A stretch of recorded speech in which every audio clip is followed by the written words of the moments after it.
कभी कभी ऐसा होता है ना कि एक नया घर नई शुरुआत की जगह एक पुराना दबा हुआ डर अपने साथ ले आता है।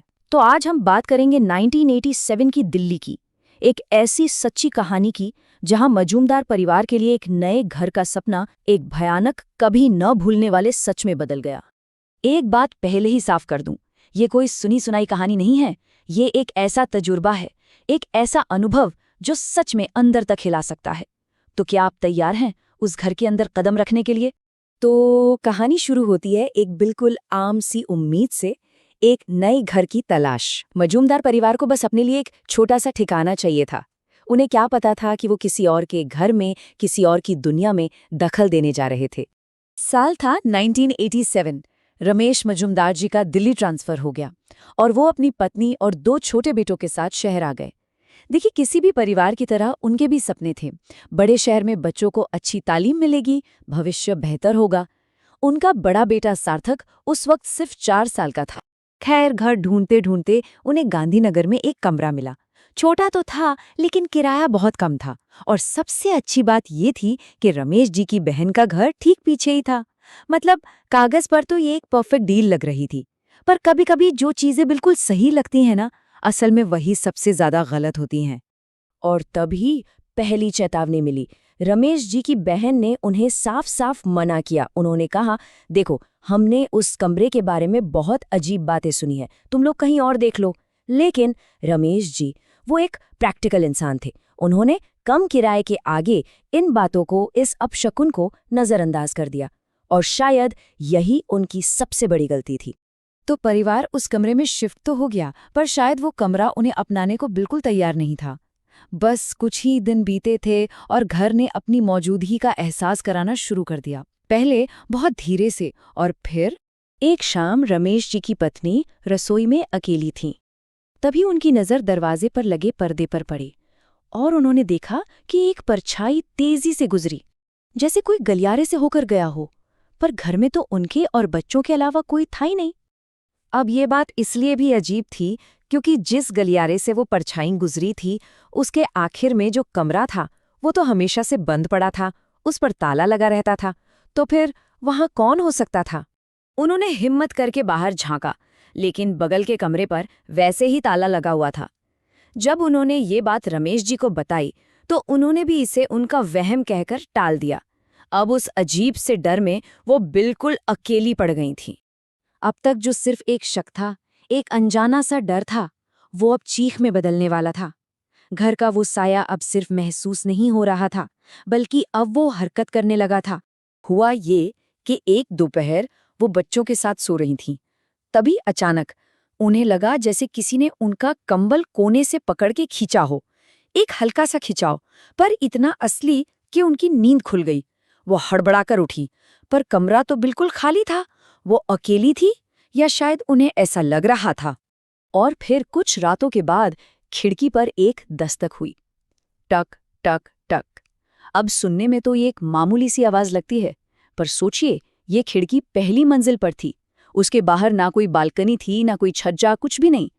तो फिर कौन था जो हवा में खड़े होकर खिड़की खटखटा रहा था? और उस दस्तक के ठीक बाद एक आवाज आई, एक गुर्राहट जो किसी इंसान की नहीं हो सकती थी, किसी जानवर की भी नहीं। नफरत और गुस्से से भरी एक आवाज। अब शक की कोई गुंजाइश ही नहीं बची थी। उस घर में वो अकेले नहीं थे। अब उस चीज का निशाना बच्चे बनने लगे। एक सुबह उनका 4 साल का बेटा सार्थक जोर से बिस्तर से नीचे गिरा, जैसे किसी ने उसे उठाकर फेंक दिया हो। जब उसकी माँ उसे उठाने के लिए दौड़ी तो वो रोते हुए बोला, माँ, आपने मुझे धक्का क्यों दिया? जरा सोचिए, उस माँ के दिल पर क्या गुजरी होगी ये सुनकर। वो अपने बेटे को सीने से लगाकर चुप कराने की कोशिश ही कर रही थीं कि उनके कान के पास एक ठंडी हवा का झोंका आया। और फिर एक आवाज, एक फुसफुसाहट, यहां से चली जाओ, वरना मैं सबको मार डालूंगी। ये कोई वहम नहीं था, ये एक सीधी जानलेवा धमकी थी। अब तक रमेश जी अपनी पत्नी की हर बात को वहम, डर या कल्पना समझ रहे थे। लेकिन एक रात उस अनदेखी ताकत ने शायद ये तय कर लिया था कि अब वक्त आ गया है कि वो उस इंसान से मिले जो उस पर यकीन नहीं करता। जरा उस रात की कल्पना कीजिए। पूरा परिवार बहन के घर गया हुआ था और रमेश जी उस कमरे में बिल्कुल अकेले थे। लैंप की हल्की सी रोशनी में वो एक चिट्ठी लिख रहे थे। उन्होंने खुद से वादा किया था कि आज कोई भी आवाज आए वो ध्यान नहीं देंगे, पर कुछ आवाजों को आप चाहकर भी नजरअंदाज नहीं कर सकते। फिर वही हुआ, खिड़की पर दस्तक, टक टक टक। इस बार रमेश जी को लगा कोई चोर है।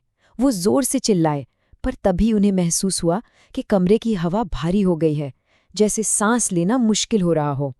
कांपते हुए हाथों से उन्होंने पर्दा हटाया और जो देखा उसके बाद उनकी चीख निकल गई। खिड़की के ठीक बाहर हवा में एक लड़की का भयानक चेहरा उन्हें घूर रहा था और उसके होठों से वही शब्द निकले, निकल जाओ वरना सबको मार डालूंगी। उस रात के बाद किसी सवाल या किसी सबूत की जरूरत नहीं थी। रमेश जी समझ गए थे कि वो किसी घर में नहीं बल्कि एक कब्र में रह रहे थे। अगली सुबह उन्होंने न किराए की परवाह की न सामान की, वो बस अपने परिवार की जान बचाकर वहां से भाग निकले। वो घर तो छोड़ आए, पर सवाल उनका पीछा नहीं छोड़ रहे थे। आखिर उस घर में ऐसा क्या था? वो कौन थी? जब उन्होंने इस बारे में पता लगाया तो एक ऐसा राज सामने आया जो उनके डर से भी कहीं ज्यादा भयानक था। पड़ोसियों से पता चला कि वो जो कमरा हमेशा बंद रहता था, उसमें मकान मालिक की 22 साल की बेटी रहा करती थी। वो किसी लड़के से प्यार करती थी, लेकिन उसके घरवाले शादी के लिए राजी नहीं हुए। दिल टूटने पर उस लड़की ने उसी कमरे में खुदकुशी कर ली। पर कहानी यही खत्म नहीं होती।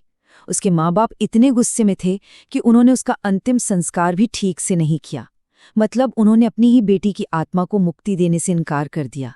और सबसे खौफनाक खुलासा तो अब होना था। उनसे पहले जो परिवार उस घर में रहता था, उनका बेटा छत से गिरकर मर गया था।